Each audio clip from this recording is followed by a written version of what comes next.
News TV 99 కి స్వాగతం. నేను రేవతి. ముందుగా హెడ్లైన్స్ చూద్దాం.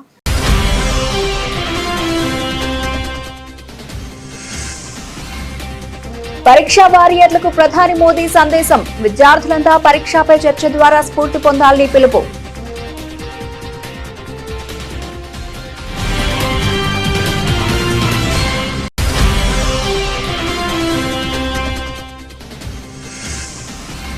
యూపీలో HCl Foxconn display chip plant కు ప్రధాని మోదీ శంకుస్థాపన.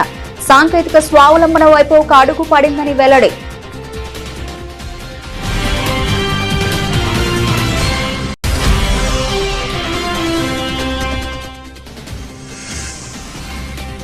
నక్సల్స్ ను ఏరివేసినట్లే చొరబాటుదారులను కూడా ఏరివేయడం సాధ్యమే, స్పష్టం చేసిన కేంద్ర హోంమంత్రి అమిత్ షా.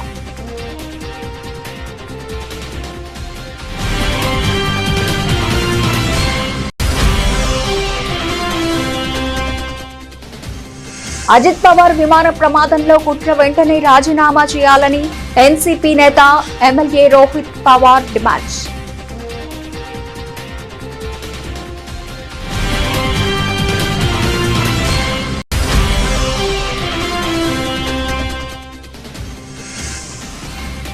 ఎమ్మెల్యే కాటిపల్లి క్యాంపు కార్యాలయంపై దాడిని తీవ్రంగా ఖండించిన బీజేపీ రాష్ట్ర అధ్యక్షుడు ఈ చర్య దుర్మార్గమన్న రామచంద్రరావు.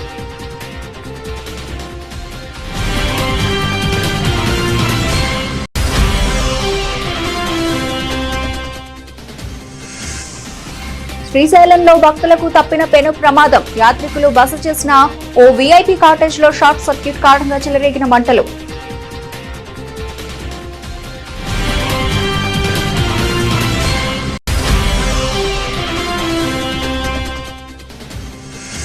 గాంధీ జైల్లో బీఆర్ఎస్ కార్యకర్తలకు మాజీ మంత్రి హరీష్ రావు పరామర్శ. మున్సిపల్ అక్రమాలపై విచారణ జరపాలని BRS LP deputy leader demand.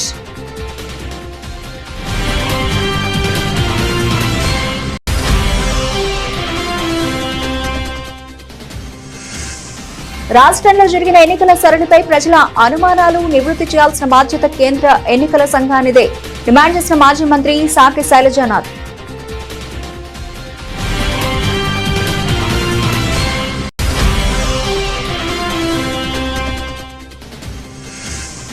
హోంమంత్రిగా కూడా ఉన్న సీఎంకి మహిళా రక్షణ పట్ల సోయి లేకుండా పోయింది.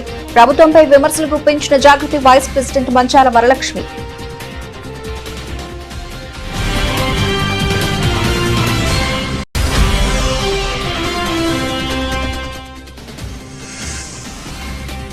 చిత్తశుద్ది ఉంటే ఇందాపూర్ డైరీపై చర్చకు రావాలి. ప్రభుత్వానికి వైసీపీ ఎమ్మెల్సీ లేళ్ల అప్పిరెడ్డి సవాల్.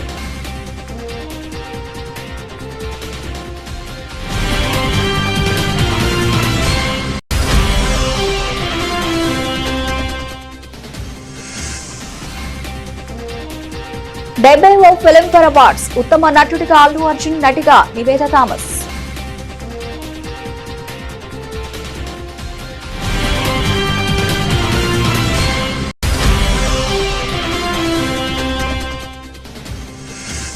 ఆస్ట్రేలియా గడ్డపై 10 ఏళ్ల తర్వాత టీ20 సిరీస్ గెలిచిన భారత మహిళల జట్టు. ఆస్ట్రేలియాపై 2-1 తేడాతో టీ20 సిరీస్ గెలిచిన భారత్.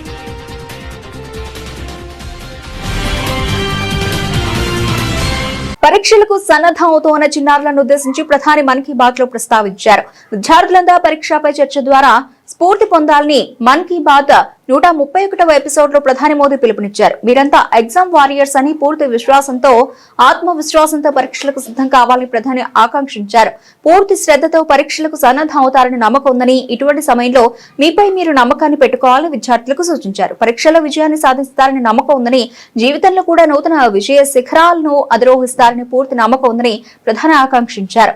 मेरे प्यारे देशवासियों, अब मैं बात करूंगा अपने प्यारे छोटे होनहार बच्चों से, उन बच्चों से जिनका इस समय एग्जाम चल रहा है. मुझे उम्मीद है आपने इस महीने की शुरुआत में परीक्षा पे चर्चा देखी होगी और आपको उससे कुछ सीखने को भी मिला होगा. लेकिन मैं फिर भी पूछूंगा, पढ़ाई की ज्यादा टेंशन तो नहीं ले रहे ना आप? मेरे प्यारे बच्चों, आप तो एग्जाम वॉरियर है. मुझे विश्वास है आप सभी पूरे मन से इम्तिहान की तैयारियों में लगे होंगे। हाँ, ऐसे समय में मन में थोड़ी शंका आना भी स्वाभाविक है। कभी लगता है सब याद रहेगा या नहीं रहेगा, कभी लगता है समय कम तो नहीं पड़ जाएगा ना। ये भाव हर पीढ़ी के बच्चों ने महसूस किए हैं। आप अकेले नहीं हैं। आप याद रखिए, आपका मूल्य आपकी मार्कशीट से तय नहीं होता। इसलिए खुद पर भरोसा रखिए। जो पढ़ा है उसे पूरे मन से लिखिए और जो नहीं आया उस एक सवाल को अपने मन पर हावी मत होने दीजिए। ఉత్తరప్రదేశ్లో హెచ్సిఎల్ ఫాక్స్కాన్ సెమీకండక్టర్ సౌకర్యం స్థాపన సాంకేతిక స్వావలంబన వైపు ఒక అడుగు పడిందని ప్రధాని మోదీ అన్నారు. యూపీలో హెచ్సిఎల్ ఫాక్స్కాన్ 3,700 కోట్ల రూపాయల డిస్ప్లే చిప్ ప్లాంట్ ప్రధాని మోదీ శంకుస్థాపన చేశారు. ఈ సందర్భంగా మోదీ మాట్లాడుతూ ఇది ప్రపంచ చిప్ పర్యావరణ వ్యవస్థలో భారతదేశం యొక్క ఉనికిని పెంచుతుందని అన్నారు. ఈ దశాబ్దం భారతదేశ సాంకేతిక దినోత్సవాన్ని గ్రీన్ ఎనర్జీ నుండి కృత్రిమ మేధస్సు వరకు ఈ దశాబ్దంలో భారతదేశం టెక్నాలజీలో చేస్తోంది మన 21వ శతాబ్దపు బలానికి పునాది వేస్తుందని ప్రధాని చెప్పుకొచ్చారు. मैं एक बात अक्सर कहता हूं कि ये डेकेड भारत का टेकेड है। इस दशक में भारत टेक्नोलॉजी के क्षेत्र में जो कुछ कर रहा है वो 21वीं सदी के हमारे सामर्थ्य का आधार बनेगा। चाहे ग्रीन एनर्जी हो, चाहे स्पेस टेक हो, चाहे डिजिटल टेक्नोलॉजी हो, चाहे मैन्युफैक्चरिंग टेक्नोलॉजी हो या फिर आर्टिफिशियल इंटेलिजेंस, मानवता का भविष्य तय करने वाली हर टेक्नोलॉजी में भारत आज अभूतपूर्व निवेश कर रहा है। भारत में सशक्त सेमीकंडक्टर इकोसिस्टम का विकास भी इसका एक उत्तम उदाहरण है। सेमीकंडक्टर सेक्टर में भारत ने अपना सफर भले ही देरी से शुरू किया हो, लेकिन आज हम बहुत तेज गति से आगे बढ़ रहे हैं। भारत ने अपने सेमीकंडक्टर मिशन के तहत अभी तक 10 सेमीकंडक्टर फैब्रिकेशन और पैकेजिंग प्रोजेक्ट को स्वीकृति दे दी है। इनमें से 4 यूनिट्स बहुत ही जल्द अपना प्रोडक्शन शुरू करने वाली है। साथियों, నక్సల్స్ ను ఏరివేసినట్లే చొరబాటుదారులను కూడా ఏరివేయడం సాధ్యమేనని కేంద్ర హోంశాఖ మంత్రి అమిత్ షా అన్నారు. అసోంలోని కామ్రూప్ లో పోలీస్ శాఖ 10వ బెటాలియన్ కొత్త క్యాంపస్ కు శంకుస్థాపన చేశారు. ఈ సందర్భంగా ఆయన మాట్లాడుతూ అక్రమ వలసదారులను కేవలం ఓటర్ జాబితా నుంచి మాత్రమే కాదని దేశం నుంచి కూడా తొలగిస్తామని అన్నారు. చొరబాటుదారులు ఆక్రమించిన స్థలాల నుండి వారిని తరిమి కొడితే మరో చోట నివాసం ఏర్పరచుకునే అవకాశం ఉందని, కాబట్టి వారిని దేశం నుంచే పంపించి వేయాలని అన్నారు. आपको वादा कर कर जाता हूं, आप भाजपा सरकार बना दो, हम 5 साल में घुसपैठिए को सिर्फ मतदाता सूची से नहीं निकालेंगे, देश की भूमि से भी निकालने का काम करेंगे। देश की चुनाव आयोग एसआईआर कर रहा है। एसआईआर होगा तो स्वाभाविक रूप से घुसपैठिए पहचाने जाएंगे। और राहुल गांधी इसके खिलाफ आंदोलन छेड़े हुए, कभी हाइड्रोजन बम फोड़ते हैं, कभी एटम बम फोड़ते हैं, कभी परमाणु बम फोड़ते हैं। अरे भाई राहुल जी, आपके सारे बम फटाके जितना भी आवाज नहीं कर पाए और ये देश घुसपैठियों से मुक्त होना तय है, मुक्त होना तय है। 174 बीघा जमीन कांग्रेस के समय में घुसे हुए घुसपैठियों ने कब्जाई हुई थी। घुसपैठियों का यहां निवास हुआ करता था, जो हेमंत जी ने 1.5 लाख बीघा भूमि मुक्त कराई, उसमें से 174 बीघा भूमि है। और यहां से घुसपैठियों के निवास के कारण गुवाहाटी, आसाम और पूरे देश का सुरक्षा का बहुत बड़ा खतरा था, क्योंकि यही रोड पर से राष्ट्रीय राजमार्ग एक्सप्रेस वे जाने वाला है और ये एक्सप्रेस वे असम के इंडस्ट्रियल कॉरिडोर की धोरी नस बनने वाला है। और एक्सप्रेस वे के मुहाने पर एक घुसपैठियों का निवास असम के विकास के लिए बहुत बड़ी चैलेंज हुआ करता था। और आज मुझे बहुत आनंद है कि जहां से सुरक्षा का चैलेंज हो रहा था, वही जगह पर सुरक्षा को चैलेंज को समाप्त करने वाली असम की 10वीं बटालियन का स्थापना हो रहा है। తన చిన్నాన్న మహారాష్ట్ర మాజీ డిప్యూటీ సీఎం అజిత్ పవార్ విమాన ప్రమాదానికి బాధ్యత వహిస్తూ కేంద్ర పౌర విమానయాన శాఖ మంత్రి తెలుగుదేశం నేత రామ్మోహన్ నాయుడుతో వెంటనే రాజీనామా చేయించాలని ఎన్సీపీ నేత ఎమ్మెల్యే రోహిత్ పవార్ డిమాండ్ చేశారు. ఈ ప్రమాద ఘటనలో విమానయాన సంస్థను కాపాడేందుకు మంత్రి ప్రయత్నిస్తున్నారని, ఆ సంస్థ యజమానికి మంత్రికి మధ్య ఉన్న సన్నిహిత సంబంధమే దీనికి కారణమని అన్నారు. విమానయాన సంస్థ విఎస్ఆర్ వెంచర్స్ యాజమాన్యంతో మంత్రికి సన్నిహిత సంబంధాలున్నాయని ఆరోపించిన ఆయన, రామ్మోహన్ నాయుడు మంత్రిగా ఉండగా ఆ ప్రమాదంపై నిష్పాక్షిక విచారణ అసాధ్యమని అన్నారు. तो अभी इन्होंने स्टेटमेंट क्या दिया था 28 तारीख को, मतलब अजीत काका का जब एक्सीडेंट हुआ था उसी दिन मंत्री जो है हमारे देश के, उन्होंने एविएशन मिनिस्टर, उन्होंने क्या स्टेटमेंट दिया था कि no safety concern with Learjet aircraft VSR Ventures, ये डायरेक्ट उनका स्टेटमेंट था. मतलब यहाँ पे हम इन्वेस्टिगेशन करके बात कर रहे हैं, या हमारे पे टीका जब होती तो बोलते आप थोड़ा इन्वेस्टिगेशन रिपोर्ट आने दो फिर बात करो, लेकिन यहाँ पे डायरेक्ट एविएशन मिनिस्टर से वहां पे कहा था कि यहाँ पे कुछ प्रॉब्लम नहीं है, वो वहां पे शायद कुछ नो मेजर सेफ्टी कंसर्न्स ऐसे उन्होंने वहां पे डायरेक्टली कहा. ऐसा क्यों कहा? क्योंकि एक क्वेश्चन हम सबको वहां पे लगता है.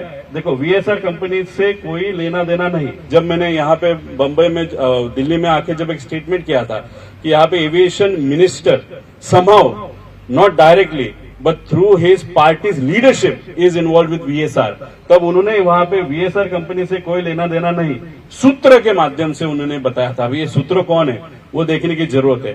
फिर हम डिटेल में वहां पे जाने के बाद आगे लोग अभी देखो, दूसरी बात है लेगेसी 650 हैदराबाद, बहुत मॉडर्न एयरक्राफ्ट है, 160 करोड़ का है. अभी इसकी डिटेल्स भी हमारे पास आया, अभी दुबई में उसका रजिस्ट्रेशन है, उसकी डिटेल्स हम देंगे वो किसका है वगैरह, लेकिन हम इतना डिटेल में नहीं जाना चाहते. जिसका भी है उसको कहना इतना ही है, आप कैसे खरीदा, किधर से पैसा लाया, किसके नाम पे, कुछ लेना देना नहीं हमको. लेकिन अगर आप वीएसआर से रिलेटेड हो और इन्वेस्टिगेशन अगर ट्रांसपेरेंटली नहीं हो रहा क्योंकि आप वीएसआर के दोस्त हो या वो सिंह के दोस्त हो, ये चीज हमको मान्य नहीं है, हम एक्सेप्ट नहीं करते. हमारे फैमिली के एक रिलेटिव इस एक्सीडेंट में गए हैं, इस महाराष्ट्र का बहुत बड़ा नेता, इस देश का बड़ा नेता इस एक्सीडेंट में वहां पे गया है. सिर्फ वे आपके दोस्त है और फाइनेंशियली आप रिलेटेड हो, इसलिए अगर आप ये चीज दबा रहे हो तो ये हम एक्सेप्ट नहीं करेंगे. ये लेगेसी 600 కామారెడ్డిలో ఎమ్మెల్యే కాటిపల్లి వెంకటరమణారెడ్డి క్యాంపు కార్యాలయంపై కాంగ్రెస్ కార్యకర్తల దాడిని తీవ్రంగా ఖండిస్తున్నట్లు బీజేపీ రాష్ట్ర అధ్యక్షుడు రామచంద్రరావు తెలిపారు. తమ వైఫల్యాలను కప్పిపుచ్చుకోవడానికి కాంగ్రెస్ దాడులకు పాల్పడుతోందని ఆరోపించారు. కాంగ్రెస్ పార్టీ చర్య అత్యంత దుర్మార్గమని రామచంద్రరావు పేర్కొన్నారు. రానున్న రోజుల్లో కాంగ్రెస్ పార్టీకి ప్రజలు బుద్ధి చెబుతారని హెచ్చరించారు. నిన్న బాన్స్వాడలో జరిగినటువంటి ఒక ఏదైతే మజ్లిస్ పార్టీ సంబంధించిన వాళ్ళు, తర్వాత ఇతర మతస్థులు కొంతమంది హిందూ మహిళపై ఏదైతే అత్యాచారం చేసే ప్రయత్నం చేశారో, దురుసుగా బలవంతం చేసే ప్రయత్నం చేశారు, హిందూ దేవీ దేవతల పాటలు పెట్టొద్దని చెప్పి బలవంతం చేశారు. దాని తర్వాత అయినటువంటి ఒక ఘర్షణ, అదేవిధంగా అక్కడ మతపరమైనటువంటి ఒక వివాదం వచ్చే అవకాశాల్లో మధ్యన ఈ రోజు అక్కడ కొన్ని హిందూ సంస్థలు బాన్స్వాడలో బంద్ కు పిలుపునిచ్చారు. ఈ బంద్ పిలిపించే 144 సెక్షన్ పెట్టి అనేక మంది బీజేపీ వాళ్ళని, ఆర్ఎస్ఎస్ వాళ్ళని, విశ్వ హిందూ పరిషత్ వాళ్ళని ఈ రోజు అక్రమంగా అరెస్ట్ చేసి పోలీసులు ఈ రోజు అక్కడక్కడ తరలివేయడం జరిగింది. కాబట్టి దీన్ని భారతీయ జనతా పార్టీ ఖండిస్తా ఉంది. నేను డీజీపీ గారిని కోరుతా ఉన్నాను, వెంటనే వారందరూ కూడా విడుదల చేయాలి. వాళ్ళ ఎవరైతే ఈ మహిళ పైన దురుసుగా ప్రవర్తించారో వాళ్ళపైన కేసు పెట్టాలి, ఈడీ యాక్ట్ పెట్టాలని చెప్పేసి కూడా ఈ వారితో డిమాండ్ చేస్తూ వెంటనే అరెస్ట్ చేసిన వారిని వదిలిపెట్టాలని చెప్పేసి కూడా నేను కోరుతా ఉన్నాను. శ్రీశైలం పుణ్యక్షేత్రంలో భక్తులకు పెను ప్రమాదం త్రుటిలో తప్పింది. యాత్రికులు బస చేసిన ఓ వీఐపీ కాటేజ్ లో అగ్ని ప్రమాదం సంభవించింది. అప్రమత్తమైన భక్తులు వెంటనే బయటకు పరుగులు తీయడంతో ఎవరికీ ఎలాంటి హాని జరగలేదు. ఈ ఘటనతో అక్కడున్న వారు తీవ్ర భయాందోళనలకు గురయ్యారు. వివరాలకు వెళితే శ్రీశైలంలోని ఓ వీఐపీ కాటేజ్ గదిలో ఉన్న ఎయిర్ కండిషనర్ లో షార్ట్ సర్క్యూట్ అయింది. దీంతో ఏసీ నుంచి ఒక్కసారిగా దట్టమైన పొగతో పాటు మంటలు చెలరేగాయి. ఆ సమయంలో గదిలో ఉన్న భక్తులు మంటలను గమనించి భయంతో కేకలు వేస్తూ గది నుంచి బయటకు పరుగులు తీశారు. వారి అరుపులతో కాటేజీలోని ఇతర గదుల్లో ఉన్న వారు కూడా అప్రమత్తమై భవనం నుంచి బయటకు వచ్చారు. సమాచారం అందుకున్న అగ్నిమాపక సిబ్బంది వెంటనే ఘటనా స్థలానికి చేరుకుని మంటలను అదుపులోకి తెచ్చారు. ఈ ప్రమాదంలో ఎలాంటి ప్రాణ నష్టం జరగకపోవడంతో అధికారులు భక్తులు ఊపిరి పీల్చుకున్నారు. ఘటనపై శ్రీశైలం దేవస్థానం అధికారులు విచారణకు ఆదేశించారు. ప్రమాదానికి గల ఖచ్చితమైన కారణాలను తెలుసుకునేందుకు దర్యాప్తు చేస్తున్నారు.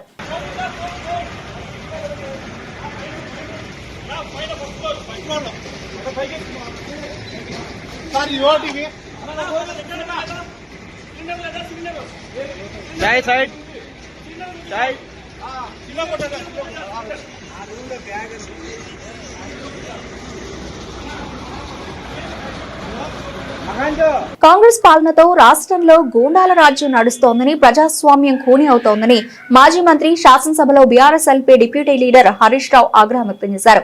సంగారెడ్డి జిల్లా కంది సెంట్రల్ జైల్లో ఉన్న మెదక్కు చెందిన 13 మంది బీఆర్ఎస్ కార్యకర్తలను ఆయన పరామర్శించారు. అనంతరం జైలు వెలుపల మీడియాతో మాట్లాడారు. ఈ సందర్భంగా కాంగ్రెస్ ప్రభుత్వం పోలీసుల అరాచకాలపై తీవ్రస్థాయిలో మండిపడ్డారు.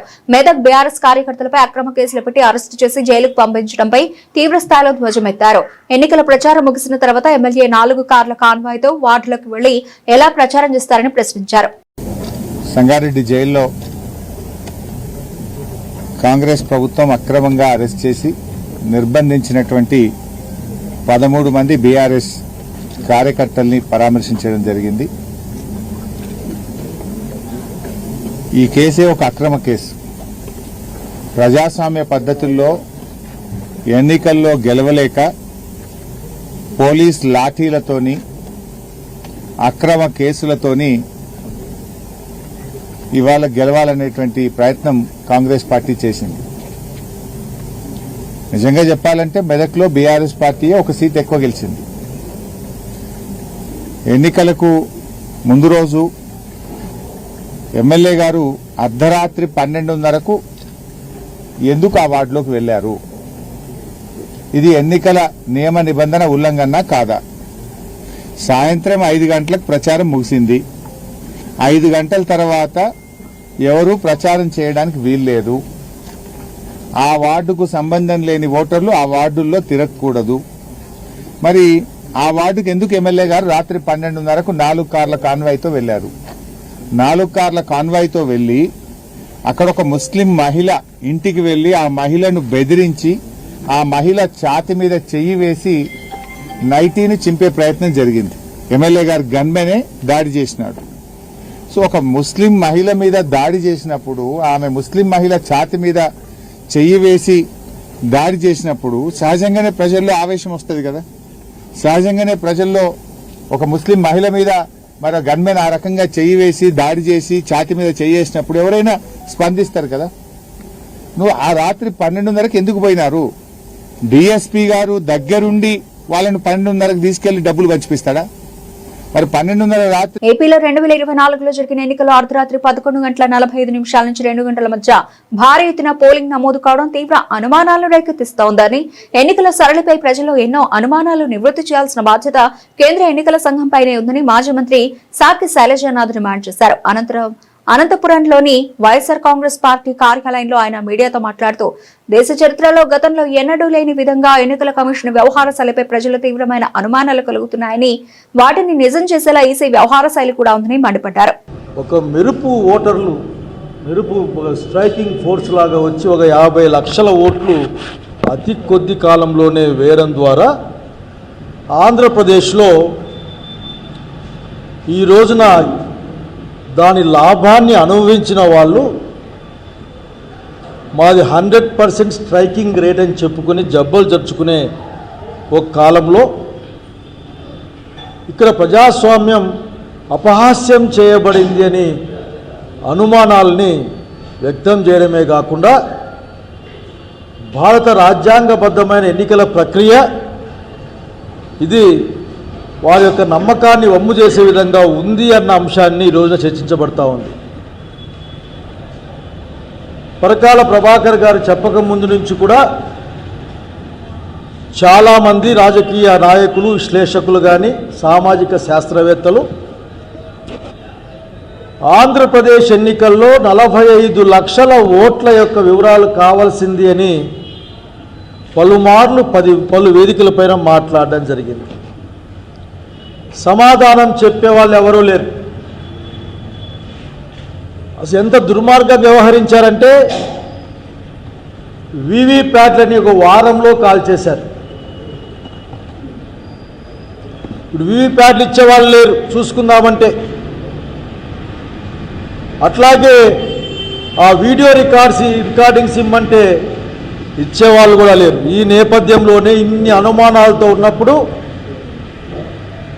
ఎలక్షన్ కమిషన్ విడుదల చేసిన లెక్కలన్నది రోజున ఆ మెరుపు ఓట్లు ఎట్లా వచ్చాయో అర్థం కాక అందరూ తలబట్టుకుంటా ఉన్నారు.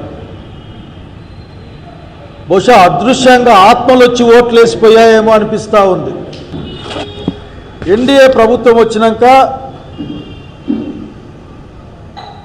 హోంమంత్రిగా కూడా ఉన్న ముఖ్యమంత్రికి మహిళల రక్షణ పట్ల సోయి లేకుండా పోయిందని తెలంగాణ జాగృతి వైస్ ప్రెసిడెంట్ మంచాల వరలక్ష్మి విమర్శించారు. ఈ విషయమై వారు జాగృతి కార్యాలయంలో మీడియాతో మాట్లాడుతూ కాంగ్రెస్ పాలనలో మహిళలకు రక్షణ లేకుండా పోయిందని ఆవేదన వ్యక్తం చేశారు. అనంతరం జాగృతి అధికార ప్రతినిధి మనోజ్ గౌడ్ మాట్లాడుతూ పట్టపగలే ఓ మహిళ హత్య, మరో మైనర్ పై అత్యాచార ఘటనలు ఆందోళన కలిగిస్తున్నాయని అన్నారు.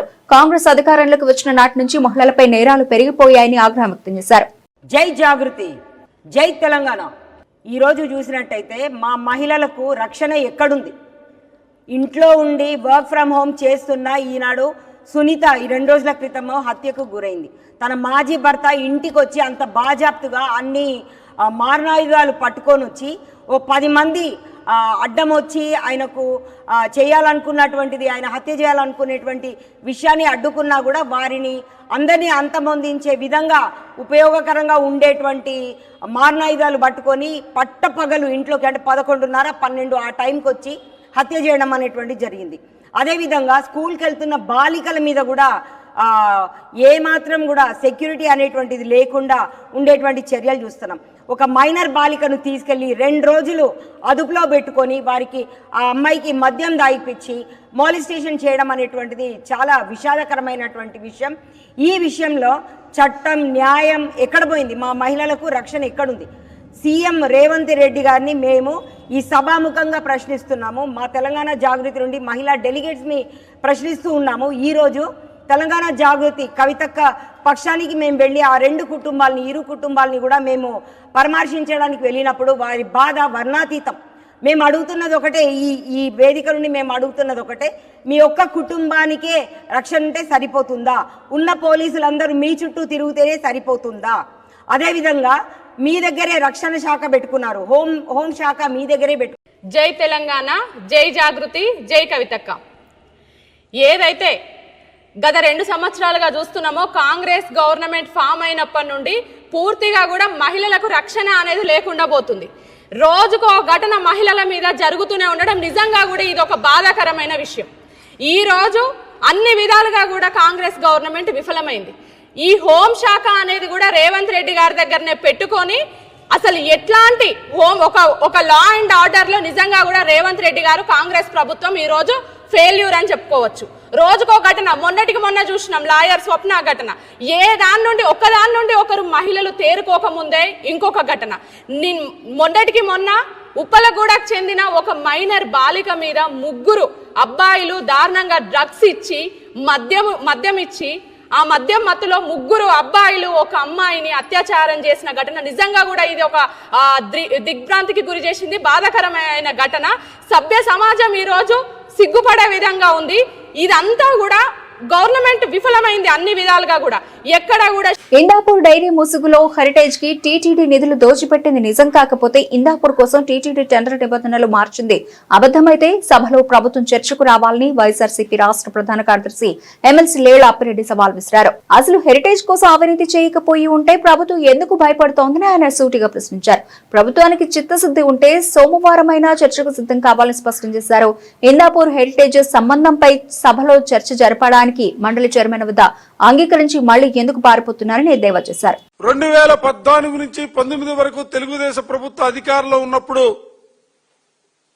ఆ ప్రభుత్వ హయాంలో తిరుపతిలో జరిగినటువంటి టెండర్ల ప్రక్రియ యావత్తు కూడా ఏ రేట్లకి ఎవరెవరు సప్లై చేశారు, దానిలో ఏ కంపెనీలు పాల్గొన్నాయన్న అంశాలతో పాటుగా 19 నుంచి 24 వరకు, ఆ తర్వాత 24 నుంచి గడిచిన 20 నెలలుగా ఈ రాష్ట్రంలో ఉన్నటువంటి తెలుగుదేశం ప్రభుత్వ పదవి ఏదైతే కాలం కొనసాగుతా ఉందో ఈ కాలానికి సంబంధించి కూడా మొత్తం కూడా సాక్ష్యాధారాలతో సహా మీడియా ముందు మీ అందరి ముందు కూడా పెట్టి రాష్ట్ర ప్రజలకు కూడా గమనించమని చెప్పి ఆయన కోరినటువంటి వైనాన్ని చూసిన తర్వాత ఇవాళ ఎవ్వరికి కూడా కనీసం దాని మీద తిరిగి సమాధానం చెప్పగలిగినటువంటి పరిస్థితులు ఎవరు కూడా ముఖ్యమంత్రి లేరు, వాళ్ళ మంత్రులు లేరు, వాళ్ళ కూటమి నేతలు లేరు,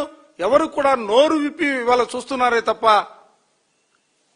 సమాధానం చెప్పే నాదుడే కరువైపోయారు.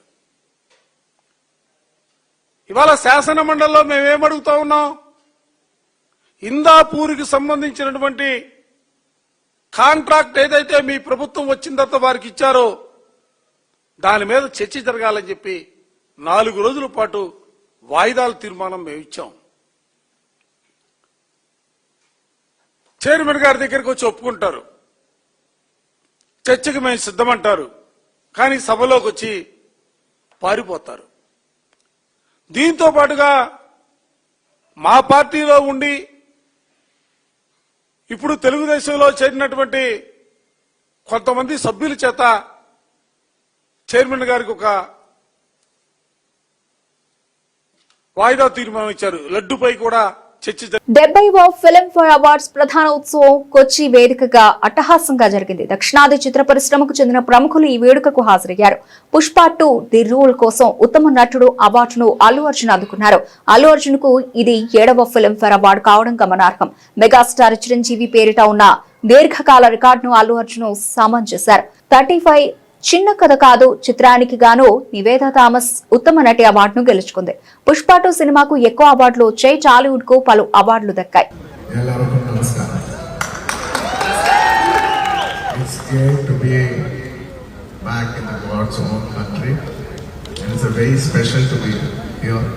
And be treated as one of your own. And I'm one of the very few people, I'm that rare privileged guy.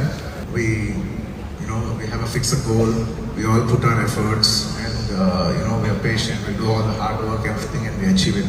But in this one thing we forget, the most important thing is, we don't achieve, I believe that we don't achieve it just because out of our efforts. We achieve it because of we achieve it because of the people around us who bless us. Like for an example, the classic example is, I want to win the best actor, but it's Sukumar Garu who wants it for me as much as I want it for him. So I count that as a blessing. So we forget to count our blessings. There are people around us who are always, well-wishing for us more than we want it for ourselves. It actually happens, I believe it actually happens because of their blessing. So for each and every one who has been around me for these years, these decades, it's a columniative energy. Thank you so much for every single blessing, your soul's blessing. Thank you so much. Every blessing counts. I want more of your blessing. Please bless me more. I want to achieve more. I want to make you all more mad proud. And this award is very, very special for all the people who have blessed me the most. All my well-wishers. Above all, I would like to dedicate this award with my highest honor to all my fans. Thank you so much. This award is for you guys. Thank you so much. It's a reminder of your love for me, and I hope I hope to make you all more man proud. Thank you Kerala, thank you for a wonderful night, ladies and gentlemen. Hanuman చిత్రానికి so చాలా చాలా awards Hanuman నాకు ఇచ్చింది. And finally standing here at the all mighty film fares. So దీనికి ఒక fitting respect ఇవ్వాలని ఇలాగా ఒక ఫుల్ ఇండియన్ అవుట్ఫిట్ లో ఇవాళ నేను వచ్చాను ఇక్కడికి. హనుమాన్ అనేది కేవలం ఒక సినిమా కాదు, ఇది ఒక ఎమోషన్, ఇది మన రూట్స్, ఇది మన కల్చర్. ఇలాంటి ఒక గొప్ప ప్రయత్నం ప్రశాంత్ గారు చేసినందుకు, హనుమాన్ సినిమా నాకు ఇచ్చినందుకు, హనుమాన్ సినిమా ఆడియన్స్ అందరికీ ఇచ్చినందుకు ప్రశాంత్ గారికి చాలా చాలా thanks. Film wouldn't have been possible without the support of my producers, Prime Show Entertainments. And also నాకు ఇప్పుడు ఏ కాంప్లిమెంట్ వచ్చినా లేకపోతే ఇలాంటి అవార్డు ఏమొచ్చినా అది నా వల్ల కాదు, ఆ సినిమా మీద పనిచేసిన అందరి వల్ల. భారత మహిళల క్రికెట్ జట్టు చరిత్ర సృష్టించింది. ఆస్ట్రేలియా గడ్డపై 10 ఏళ్ల నిరీక్షణకు తెరదించుతూ టీ20 సిరీస్ ను కైవసం చేసుకుంది. అడిలైడ్ ఓవల్ వేదికపై జరిగిన 3వ నిర్ణయాత్మక మ్యాచ్ లో 17 పరుగుల తేడాతో కంగారులను ఓడించి 2-1 తేడాతో సిరీస్ ను సొంతం చేసుకుంది. టాస్ గెలిచి మొదట బ్యాటింగ్ ఎంచుకున్న భారత్ నిర్ణీత 20 ఓవర్లలో 6 వికెట్ల నష్టానికి 176 పరుగుల భారీ స్కోరు సాధించింది. వైస్ కెప్టెన్ స్మృతి మంధన, జెమీమా రోడ్రిగ్స్ అద్భుత అర్ధ సెంచరీలతో చెలరేగారు. వీరిద్దరూ 2వ వికెట్ కు 121 పరుగుల కీలక భాగస్వామి నెలకొల్పి జట్టుకు గట్టి పునాది వేశారు. ఇది అడిలైడ్ ఓవల్ లో మహిళల టీ20లో అత్యధిక స్కోరు కావడం విశేషం. 177 పరుగుల లక్ష్య ఛేదనలో ఆస్ట్రేలియా తడబడింది. ఆష్లీ గార్డ్నర్ ఒంటరి పోరాటం చేసినా ఫలితం లేకపోయింది.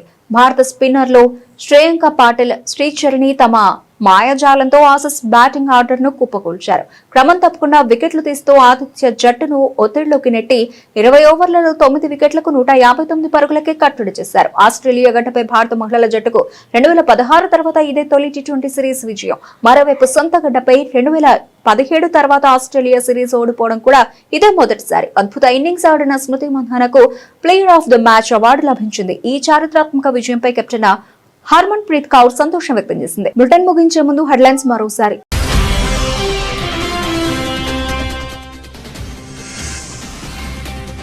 పరీక్షా వారియర్లకు ప్రధాని మోదీ సందేశం. విద్యార్థులంతా పరీక్షపై చర్చ ద్వారా స్ఫూర్తి పొందాలని పిలుపు.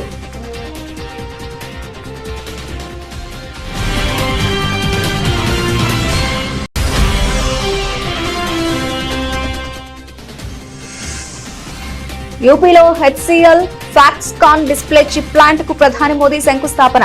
సాంకేతిక స్వావలంబన వైపు ఒక అడుగు పడిందని వెల్లడి.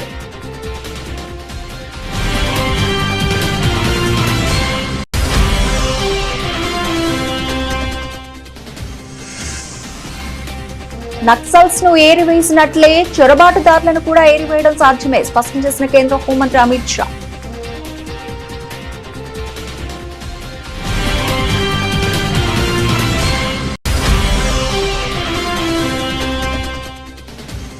అజిత్ పవార్ విమాన ప్రమాదంలో కుట్ర వెంటనే రాజీనామా చేయాలని ఎన్సీపీ నేత ఎమ్మెల్యే రోహిత్ పవార్ డిమాండ్.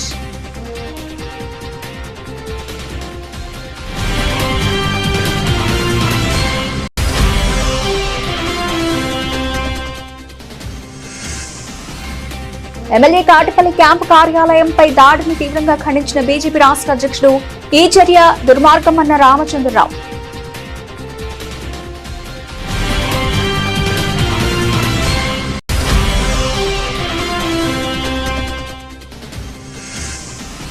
శ్రీశైలంలో భక్తులకు తప్పిన పెను ప్రమాదం. యాత్రికులు బస చేసిన ఓ వీఐపీ కాటేజ్ లో షార్ట్ సర్క్యూట్ కారణంగా చెలరేగిన మంటలు.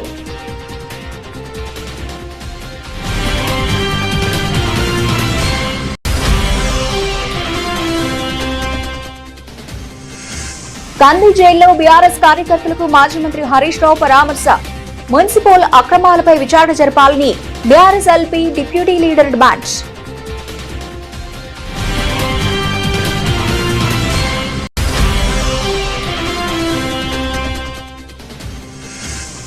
రాష్ట్రంలో జరిగిన ఎన్నికల సరళిపై ప్రజల అనుమానాలు నివృత్తి చేయాల్సిన బాధ్యత కేంద్ర ఎన్నికల సంఘానిదే, డిమాండ్ చేసిన మాజీ మంత్రి సాకి శైలజానాథ్.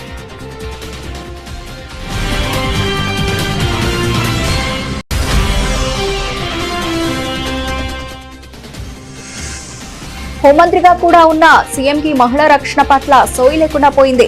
ప్రభుత్వంపై విమర్శలు గుప్పించిన జాగృతి వైస్ ప్రెసిడెంట్ మంచాల వరలక్ష్మి.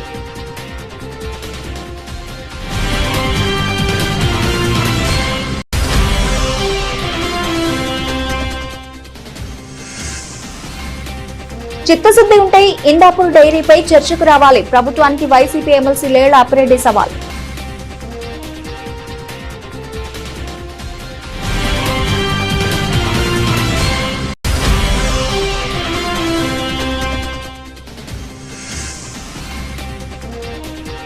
డెబ్బైవ ఫిల్మ్ఫేర్ అవార్డ్స్ ఉత్తమ నటుడిగా అల్లు అర్జున్, నటిగా నివేద థామస్.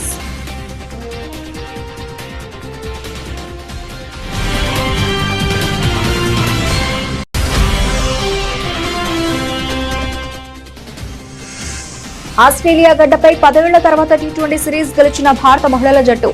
ఆస్ట్రేలియాపై 2-1 తేడాతో టీ20 సిరీస్ గెలిచిన భారత్.